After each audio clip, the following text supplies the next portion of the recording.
여호수아 8장 읽겠습니다. 8장 29절까지만 읽겠습니다.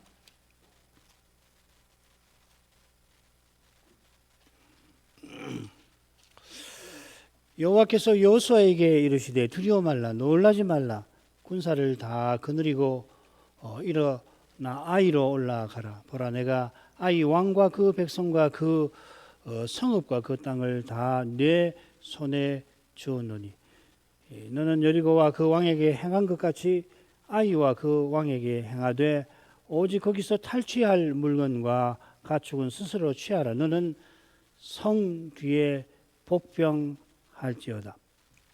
이에 여호수아가 일어나서 군사와 함께 아이로 올라가려 하여 용사 3만 명을 뽑아 밤에 보내며 그들에게 명하여 가로되 너희는 성읍 뒤로 가서 성읍을 향하고 매복하되 그 성읍에 너무 멀리 하지 말고 다 스스로 예비하라. 나와 나를 쫓는 모든 백성은 다 성읍으로 가까이 가리니 그들이 처음과 같이 우리에게로 쳐 올라올 것이라. 그리할 때 우리가 그들 앞에서 도망하면 그들이 나와서 우리를 따르며 스스로 이르기를 그들이 처음과 같이 우리 앞에서 도망한다 하고 우리의 유인을 받아 그 성읍에서 멀리 떠날 것이라.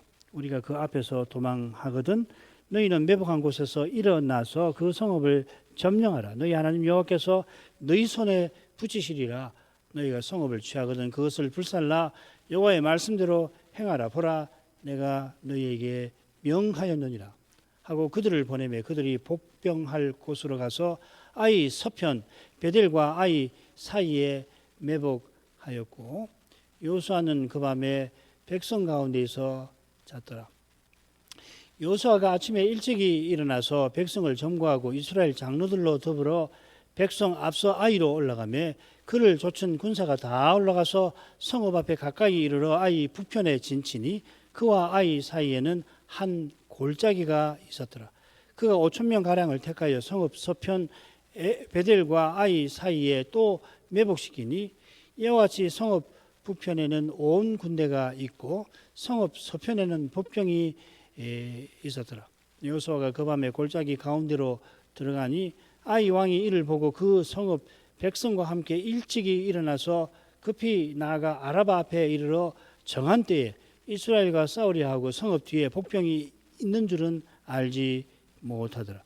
여호수아와 온 이스라엘이 그들 앞에서 거짓 패하여 광야길로 도망하며 그 성 모든 백성이 그를 따르려고 모여서 여호수아를 따르며 유인함을 입어 성을 멀리 떠나니 아이와 베델에 이스라엘을 따라 성문을 따라가지 아니한 자가 하나도 없으며 성문을 열어놓고 이스라엘을 따랐더라. 여호와께서 여호수아에게 이르시되 내 손을 잡은 단창을 들어 아이를 가리키라. 내가 이 성읍을 내 손에 주리라. 여호수아가 그 손에 잡은 단창을 들어 성읍을 가리키니 그 손을 드는 순간에 복병이 그 처소에서 급히 일어나 성읍에 달려 들어가서 점령하고 그 성읍에 불을 놓았더라. 아이 사람이 뒤를 돌아본 즉 그 성읍에 연기가 하늘에 닿은 것이 보이니 이 길로도 저 길로도 도망할 수 없이 되었고 광야로 도망하던 이스라엘 백성은 그 따르던 자에게로 돌이켰더라. 여호수아와 온 이스라엘이 그 복병이 성읍을 점령함과 성읍에 연기가 오름을 보고 다시 돌이켜 아이 사람을 죽이고 복병도 성읍에서 나와 그들을 치매 그들이 이스라엘 중간에 던지라. 혹은 이 편에서 혹은 저 편에서 쳐 죽여서 한 사람도 남거나 도망하지 못하게 하였고 아이 왕을 사로잡아 여호수아 앞으로 끌어왔더라. 이스라엘이 자기를 광야로 따르던 아이 모든 거민을 들여서 죽이되 그들을 다 칼날로 엎드러지게 하여 진멸하기를 마치고 온 이스라엘이 아이로 돌아와서 칼날로 죽이매 그날에 아이 사람의 전부가 죽었으니 남녀가 12,000이라. 아이 거민을 진멸하기까지 여호수아가 단창을 잡아 든 손을 거두지 아니하였고 오직 그 성읍의 가축과 노력한 것은 여호와께서 여호수아에게 명하신 대로 이스라엘이 탈취하였더라. 이에 여호수아가 아이를 불살라 그것으로 영원한 무더기를 만들었더니 오늘까지 황폐하였으며 그가 또 아이 왕을 저녁 때까지 나무에 달았다가 해질 때에 명하여 그 시체를 나무에서 내려 그 성문 어귀에 던지고 그 위에 돌로 큰 무더기를 쌓았더니 이것이 오늘까지 있더라. 여호와께서 여호수아의 기도를 들으시고 이스라엘이 하나님의 진노에서 벗어날 길을 친히 열어 놓으셨습니다. 여호와께서 우리가 알기 힘든 방식으로 아간이 바친 물건을 훔친 그자인 것을 이스라엘에게 친히 드러내셨습니다.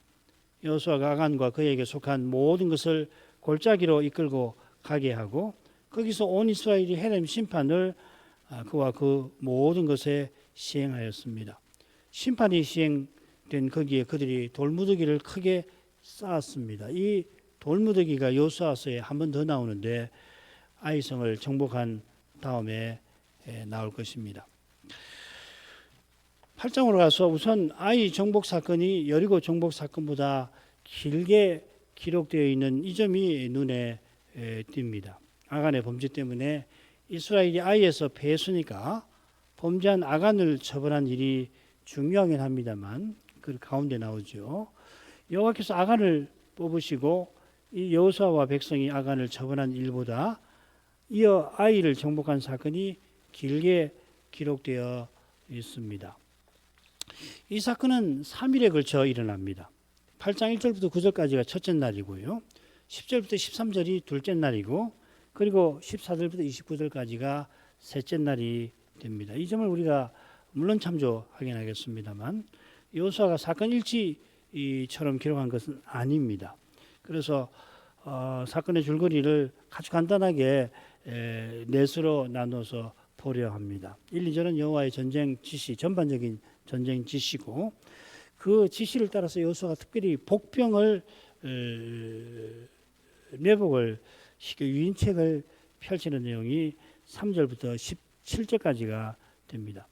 그리고 다시 여호수아에게 여호와께서 이 지시를 내리시는데 성을 함락하는 것과 관한 구체적인 지시를 내리시고 그 다음에 18절부터 29절은 여호수아가 단창을 들어서 아이성을 정복합니다. 본문은 훨씬 상세하고 복잡한데 두 번 여호와께서 여호수아에게 이르시되 하며 지시하셨고 이어 여호와의 지시를 여호수아가 받드는 이런 줄거리로 간단하게 생각을 해보려 합니다. 1, 2절로 가겠습니다. 여호와께서 여호수아에게 이르시되 두려워 말라 놀라지 말라 군사를 다 거느리고 일어나 아이로 올라가라. 보라 내가 아이 왕과 그 백성과 그 성읍과 그 땅을 다 내 손에 주었노니 너는 여리고와 그 왕에게 행한 것 같이 아이와 그 왕에게 행하되 오직 거기서 탈취할 물건과 가축은 스스로 취하라. 너는 성 뒤에 복병할지니라.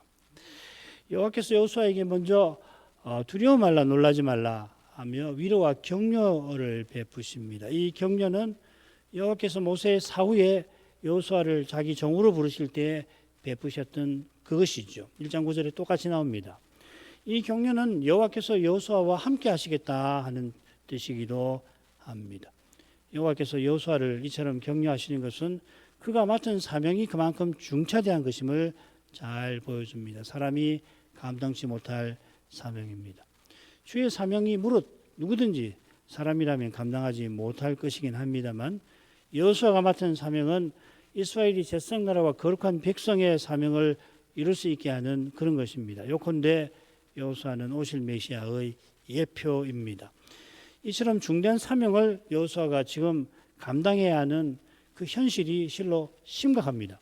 아간의 죄로 언약 백성이 망할 뻔한 현실인 겁니다. 여호와께서 아간의 죄를 친히 드러내시고 그 죄를 처벌하셨습니다만 그런 무서운 일은 얼마든지 일어날 수 있습니다. 여호수아가 40여 년 시내산에서 이후로도 계속 아간의 죄와 맞먹는 죄를 목격해 왔습니다. 민수기 15, 16장의 고라 사건이 대표적이죠. 이 고라 사건은 38년 동안에 일어난 사건 중에 유일하게 15장, 16장에 기록이 되어 있잖아요. 이게 왜 38년 동안 온갖 일이 일어났을 텐데 모세는 거기 고라 사건 하나만 기록을 해놓습니다. 그건 굉장히 생각할 바가 있죠. 그런 죄를 여호수아는 늘 목격해 왔던 겁니다. 이런 현실에서 여호수아도 근본적으로 다른 백성과 똑같이 연약합니다. 죄와 죽음의 현실을 스스로 이기는 사람 아무도 없습니다. 또 여호수아는 언약 백성 전체와 관련하여 이 두려운 현실을 마주해야 합니다. 인생이 얼마나 연약한지 아시는 여호와께서 막중한 사명을 맡은 자기 종을 위로하시는 겁니다. 이에 여호와께서 전쟁과 관련된 지시사항을 여호수아에게 하달하십니다. 흥미로운 점은 그 지시 맨 끝에 복병을 명령하신 사실입니다. 이 낱말이, 이 복병이라는 낱말이 여호수아 8장에 5번 더 나옵니다. 7절, 12절, 14절, 19절, 21절에 나올 거예요. 아울러 여호와께서 군사 3,000쯤 올라갔던 처음과 달리 모든 군사를 거느리고 아이로 올라가라고 지시하십니다. 우리가 이미 알고 있듯이 모든 군사는 매복 작전을 위하여 동원될 것입니다. 요컨대 여호와께서 전투작전을 여호수아에게 구체적으로 지시하십니다. 마찬가지로 매복군이 성읍을 탈취할 때도 여호와께서 직접 여호수아에게 어떻게 하라고 지시하십니다. 단창을 들라 하신 거죠. 들어 지시하라 하신 거죠. 가리키라 하신 거죠. 여호와께서 친히 전쟁을 지휘하십니다. 여호수아는 단창 드는 일을 들어 가리키는 일을 할 뿐이죠. 그처럼 여호와께서 전쟁의 승리를 여호수아에게 약속하십니다. 여리고처럼 아이도 여호수아의 손에 주셨다고 하십니다.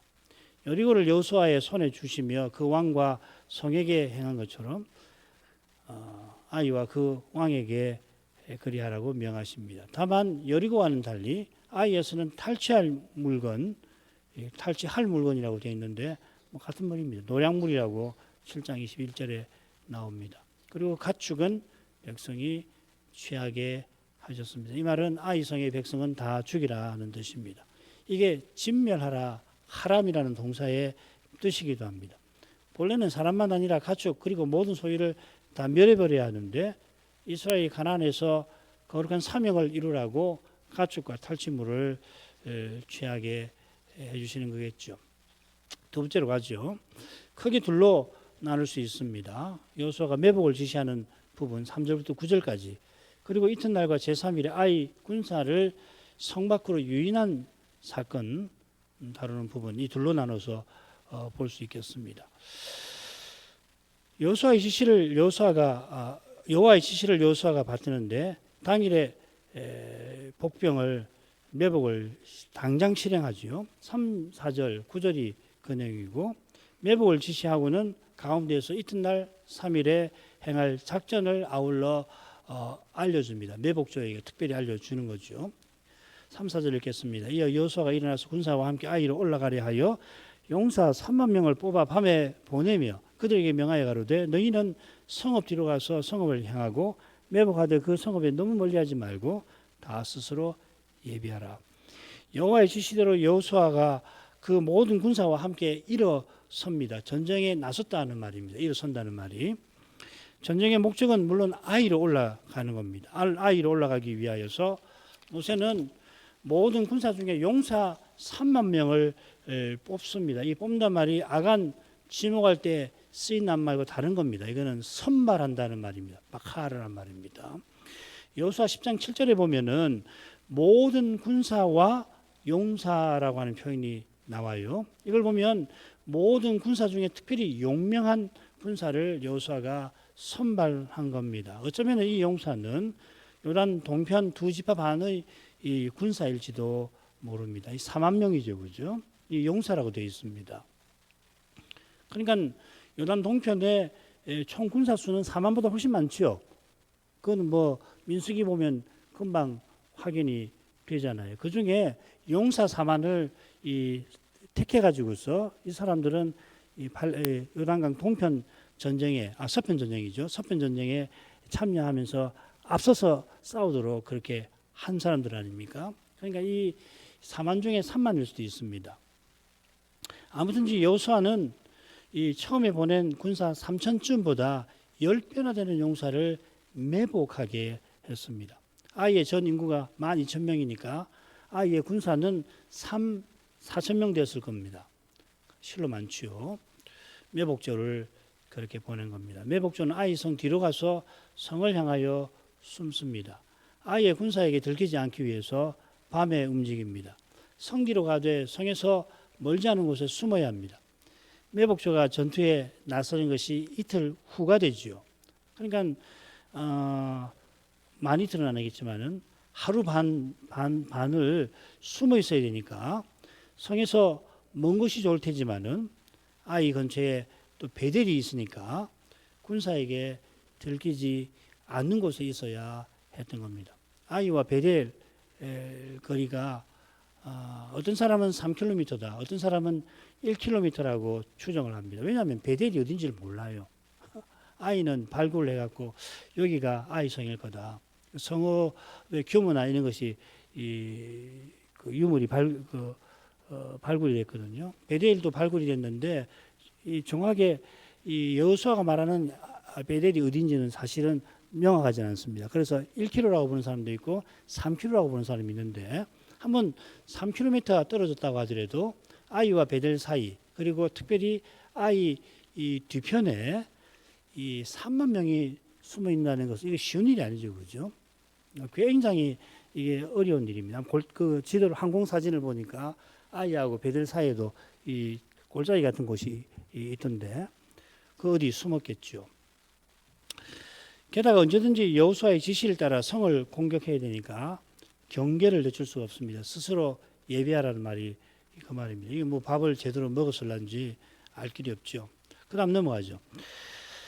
땅과 나를 좇는 모든 백성은 다 성읍으로 가까이 가리니 그들이 처음과 같이 우리에게로 쳐 올라올 것이라. 그리할 때 우리가 그들 앞에서 도망하면 그들이 나와서 우리를 따르며 스스로 이르기를 그들이 처음과 같이 우리 앞에서 도망한다 하고 우리의 유인을 받아 그 성읍에서 멀리 떠날 것이라. 우리가 그 앞에서 도망하거든 너희는 매복한 곳에서 일어나서 그 성읍을 점령하라. 너희 하나님 여호와께서 너희 손에 붙이시리라. 너희가 성읍을 취하거든 그것을 불살라. 여호와의 말씀대로 행하라. 보라 내가 너희에게 명하였느니라 하고 매복조에게 특별히 이 여호수아가 작전을 설명합니다. 그 뭐 부대장이 했겠죠. 그들이 매복하면 여호수아와 모든 백성이 아이 성에 가까이 갈 겁니다. 그러면 아이 군사들이 처음과 같이 성에서 나와서 공격할 거라고 여호수아는 말합니다. 처음과 같이 우리에게로 쳐 올라올 것이라 했는데요. 이 번역한 분들이 번역한 그 원문은 우리에게 그냥 쳐들어올 것이라 이렇게 되었습니다. 왜 쳐 올라올 거라고 했나? 그 이유는 알 수 있어요. 그 골짜기 때문에 그런데요. 아무튼 원문은 그렇게 했습니다. 여호수아가 대군을 이끌고 성에 가까이 오는데도 아이 군사가 처음과 같이 성에서 나와서 이스라엘을 칠 것이라고 확신합니다. 3천쯤이 아니라 그 이스라엘 모든 군사가 오는데도 그럴 거라고 확신을 해요. 놀라운 일 아니에요. 그 확신의 근거는 필시 이스라엘의 마음이 녹은 것과 붙어 있는 것 같습니다. 나중에 전투가 벌어질 때에 아이 옆 베델 군대가 아이 군대와 합류를 하죠. 처음에는 아이 군대 단독으로 이스라엘을 물리쳤는데 그 후에 아이가 필시 베델과 더불어 군사작전을 감행하기로 약조했던 겁니다. 요컨대 아이 군대가 이스라엘을 물리치기 전에는 베델도 여리고처럼 마음이 녹은 상태라 이스라엘이 아이를 공격할 때 베델도 수수방관했을 테죠. 나몰라라 했을 겁니다. 여리고를 신비하게 무너뜨린 이스라엘이 아이 앞에서 대표를 하기도 하니까 36명이 죽었는데도 완전히 전세가 기울어졌던 거죠. 아주 신비한 일이 벌어진 겁니다.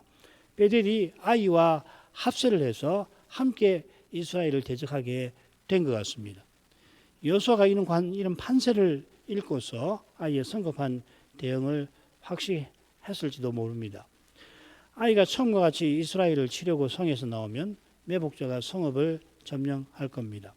여호수아는 여호와께서 너희 손에 붙이시리라 하고 그들을 격려합니다. 그들이 성읍을 점령하면 불사르라 합니다.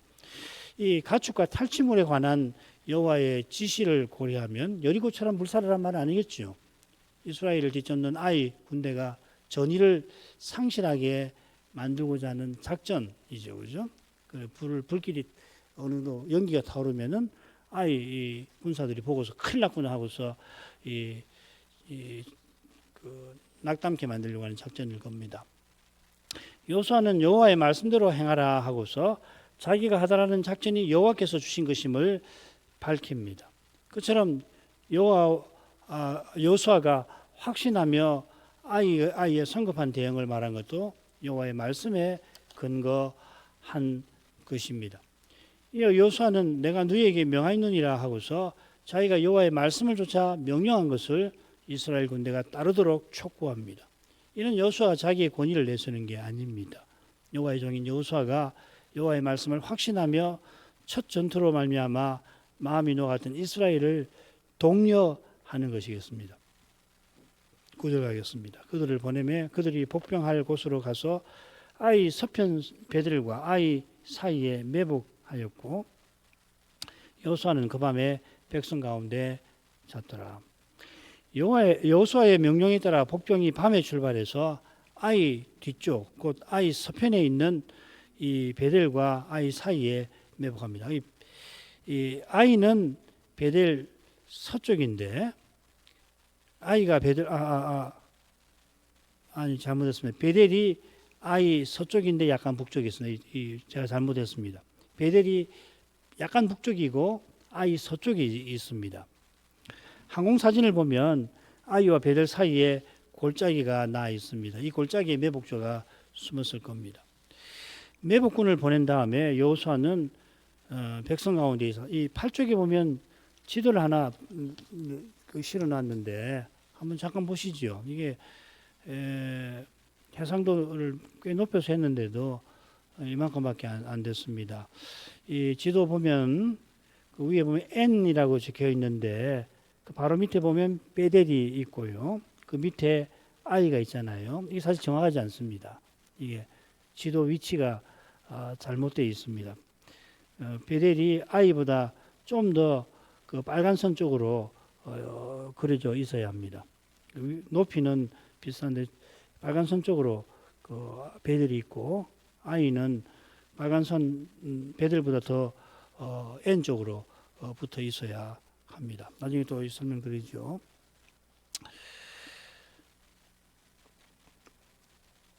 매복군을 보낸 다음에 여호수아는 백성 가운데에서 잤습니다. 여호수아가 잠을 잔 걸 강조하는 게 아니고요. 밤을 지낸 것이 강조되어 있습니다. 백성 가운데에서 밤을 보내었습니다. 다음 날 있을 전투를 대비하여 밤을 보낸 거고 마음이 녹았던 백성을 붙들어 주면서 보냈겠지요.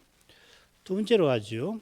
둘째 날 10절부터 13절 부분을 먼저 보십시다. 둘째 날하고 셋째 날 활동을 담고 있는데 둘째 날에 어떤 작전을 벌였는지 보겠습니다. 여호수아가 아침 일찍이 일어나서 백성을 점거하고 이스라엘 장로들로 더불어 백성 앞서 아이로 올라가며 그를 쫓은 군사가 다 올라가서 성읍 앞에 가까이 이르러 아이 북편에 진치니 그와 아이 사이에는 한 골짜기가 있었더라. 그가 5,000명 가량을 택하여 성읍 서편 베델과 아이 사이에 또 매복시키니 이와 같이 성읍 북편에는 온 군대가 있고 성읍 서편에는 복병이 있었더라. 여호수아가 그 밤에 골짜기 가운데로 들어가니 백성과 함께 밤을 보낸 여호수아는 아침에 일찍 일어나서 백성을 점거합니다. 명부를 만들어 가지고 일일이 이 전쟁에 나갈 사람을 계수하는 거죠. 이 군사들은 아이를 정면 공격하는 척하는 그런 작전을 수행하는 전체 부대인 겁니다. 여호수아와 이스라엘 장로가 그 백성 즉 점관 군사들 앞서서 아이로 올라갑니다. 전에는 작은 부대만 올라갔는데 이번에는 여호수아와 장로들이 앞서 올라갔습니다. 이 차이를 두고 지난번 패배의 결정적 원인이 지도부의 태만에 있었다 생각하면 안 되듯이 이번에 여호수아와 장로가 앞서갔던 것은 군사작전을 수행하려 하는 것입니다. 그 작전은 여호수아를 쫓은 군사가 성읍 앞에 가까이 가서 성읍 북편에 진친데서도 짐작됩니다. 전에는 부대가 남쪽에서 올라왔습니다. 이번에는 북쪽에 아예 진을 치는데 그 이유가 북쪽에다 진을 치면은 아이와 그 진영하고 사이에 골짜기가 있거든요. 이는 필시 아이 군대를 유인하는 작전에 유리한 위치였을 걸로 봅니다. 그와 아이 사이라고 한 점에 주목할 필요가 있을 것 같습니다. 원문에 이렇게 쓰여 있습니다. 그 대명사 영어로 he, 대명사 he이라고 되어 있습니다. 그런데 그 라피들이 이 마소라 이 히브리어 이 사본이 있는데 마소라 사본을 편집한 분들이 뭐라고 되어 있냐면은 그들과 아이 사이에 이렇게 읽으라고 표기를 해놨어요. 표기는 그와 아이라고 되어 있는데 읽기는 그들과 아이라고 읽어라 이렇게 되어 있습니다. 그러나 여호와께서 아이를 여호수아의 손에 주셨다 하셨습니다. 이는 여호수아가 언약의 중보자인 것과 붙어 있습니다. 여호수아가 여호수아서를 썼을 텐데 그는 자기가 누군지를 분명하게 인식하면서 의식하면서 쓴 겁니다. 바로 그 의식이 오실 메시아와 하나님 나라를 바라보는 믿음과 붙어 있겠는데 특별히 여호수아 안에 있는 그리스도의 영, 성신의 영감과 붙어 있습니다. 이 점을 놓치면 모든 구약 성경이 내게 다하여 증거한다는 주님의 말씀을 제대로 깨닫지 못하게 됩니다. 왜 이 마소라 사본을 편집한 라피드일 텐데 그렇게 읽으라고 했을까 생각할 점은 있을 것 같아요. 우리로서는 그와 아이 사이 하면 금방 여호수아가 오실 메시아의 예표라고 하는 것을 떠올리게 되는데 그분들은 그렇지 않은 것 같아요. 오직 메시아를 통해서만 인생이 구원 얻는 진리가 희석되는 겁니다. 구약을 아무리 읽어도 이 오실 메시아를 놓쳐버리면 이 진리는 희석이 되겠죠. 여호수아는 5,000명쯤 택해서 또 매복을 시키는데 베델과 아이 사이에 그들이 대기하게 합니다. 이것은 베델이 아이를 도와 공격하는 것을 대비하기 위함일 겁니다. 첫날 3만 매복전은 베델 아래 아이 뒤쪽에 배치했습니다. 그러면 온 군대는 북쪽에 있고 매복군은 서쪽에 있게 됩니다. 이 매복군은 베델과 아이 사이에 배치한 부대보다 전날 배치한 부대일 겁니다. 아무튼 이건 뭐 제 해석인데요. 이건 대단히 어렵습니다. 이거 군대 배치나 뭐 지리나 뭐 이런 것들이 명확하게 되어 있지 않아 가지고서 짐작하는 건데요. 여호수아가 밤중에 골짜기 가운데로 들어갔습니다. 많은 영역본은 여호수아가 골짜기에서 밤을 보냈다. 그렇게 번역을 해놨어요. 본문은 어떻게 되냐면 골짜기 한가운데로 들어갔다 이렇게 되어 있는데 번역은 밤을 보냈다 이렇게 되어 있습니다. 골짜기에서 그저 잠을 청한 건 아니겠죠. 골짜기를 살펴서 다음날 전투에 대비하려 했을 겁니다. 예, 아이 군대가 어디쯤 오면은 우리가 어떤 태세를 부대를 어떤 식으로 배열하고 어떻게 뭐 이런 거 살피지 않았을까요? 아이 군대가 골짜기를 지나서 공격하려고 올라올 텐데 이스라엘은 유인책을 세야 하니까 적절한 시점에서 도망치는 척 해야 할 겁니다. 여호수아가 도망치는 신호를 보내는데 적절한 시점과 위치를 알기 위해서 골짜기를 살폈을 겁니다. 그 아울러 여호수아가 골짜기에 가서 여호와께 도우심을 구했을 것 같습니다. 시찰과 기도 둘 중에 하나를 택할 필요는 없겠죠. 둘 다 했을 거라고 저는 생각합니다. 셋째 날을 가죠. 아이 왕이 이를 보고 그 성읍 백성과 함께 일찍 일어나서 급히 나아가 아라바 앞에 이르러 정한 때에 이스라엘과 싸우려 하고 성읍 뒤에 복병이 있는 줄은 알지 못하였더라. 여호수아와 온 이스라엘이 그들 앞에서 거짓 패하여 광야 길로 도망하며 그 성 모든 백성이 그들을 따르려고 모여서 여호수아를 따르며 유인함을 입어 성을 멀리 떠나니 아이와 베델에 이스라엘을 따라가지 아니한 자가 하나도 없으며 성문을 열어놓고 이스라엘을 따랐더라. 아이 왕이 이를 보았다 했는데 원문에는 이라는 말이 없습니다. 문맥상 여호수아가 밤에 골짜기에 들어온 것을 보았을 것도 같습니다만은 이미 이스라엘 군대가 골짜기 건너 북편에 주둔하는 것을 보았겠죠. 처음과 달리 여호수아가 모든 군대를 이끌고 거기 진치고 있습니다. 그래서 아이 왕과 아이 백성이 서둘렀습니다. 이 낱말을 개역 성경이나 한글 개역이나 몇몇 영역본은 급히 하고 새기고는 출정한 데다가 붙여서 번역을 했습니다. 일찍 일어나 급히 이렇게. 근데 사실은 백성이 서둘렀고 그래서 일찍 일어나서 나갔다 이렇게 되어 있습니다. 아시겠죠? 이 낱말은 서두르는 것을 가리킵니다. 아이 왕이 이스라엘의 재공격을 충분히 예상한 겁니다. 이는 정한 때라고 하는 표현에서도 베델 군대가 합류하는 데서도 짐작이 됩니다. 그러나 아이 왕은 예상보다 이스라엘 군대 규모가 큰 것을 보고는 서두르게 됩니다. 그래서 아침 일찍 일어나서 아라바 앞에 이르렀습니다. 아라바라고 하는 건 그 지도에 보면 그 한가운데 아라바하고 굵게 적혀 있잖아요. 여기가 어디냐면 그 여리고하고 요단강 흐르는데, 요단강이 이제 흐르니까 그게 평원이 있고요. 여리고 있는 그쪽인데, 요단강 서쪽 골짜기와 평원을 가리킵니다. 아라바까지 갔다는 뜻이 아닙니다. 아이에서 아라바 방향으로, 즉 남동쪽으로 나왔다는 뜻입니다. 지금 이스라엘 군대는 아이 북편 골짜기 건너편에 있으니까 필시 건너가기 쉬운 곳으로 내려온 것 같습니다. 아이 왕이 서두르긴 했지만 복병이 있는 줄은 생각하지 못했습니다.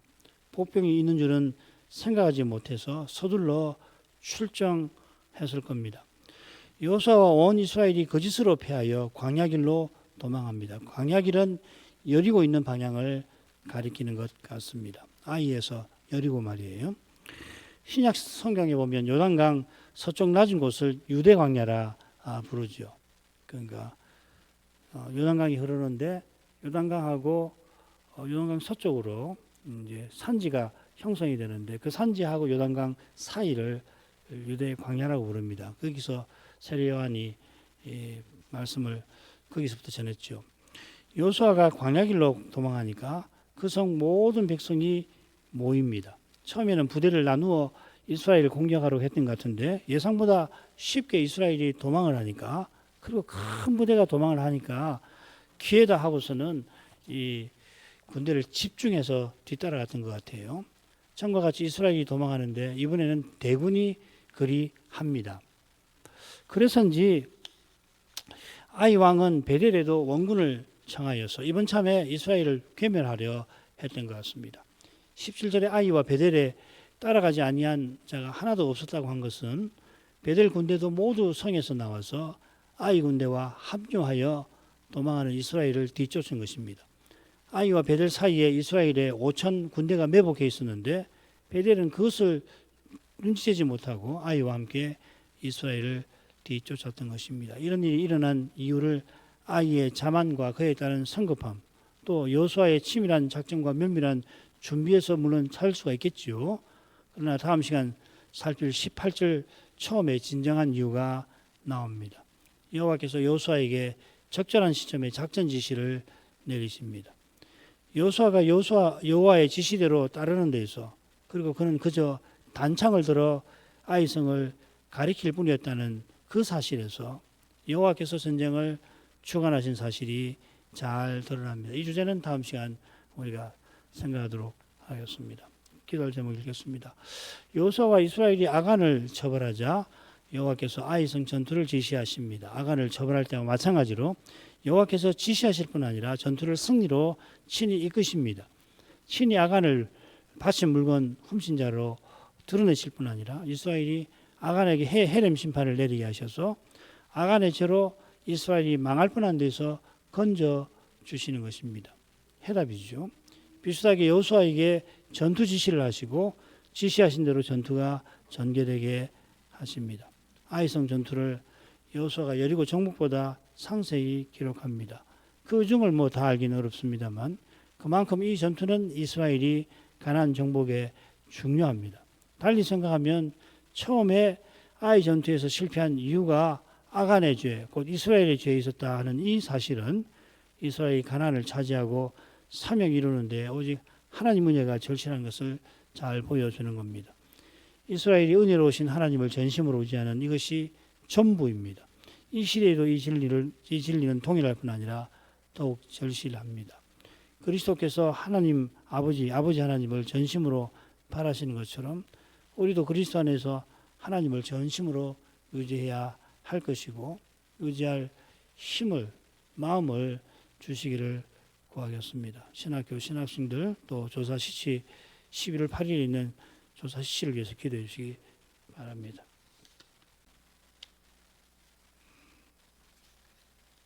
기도하겠습니다.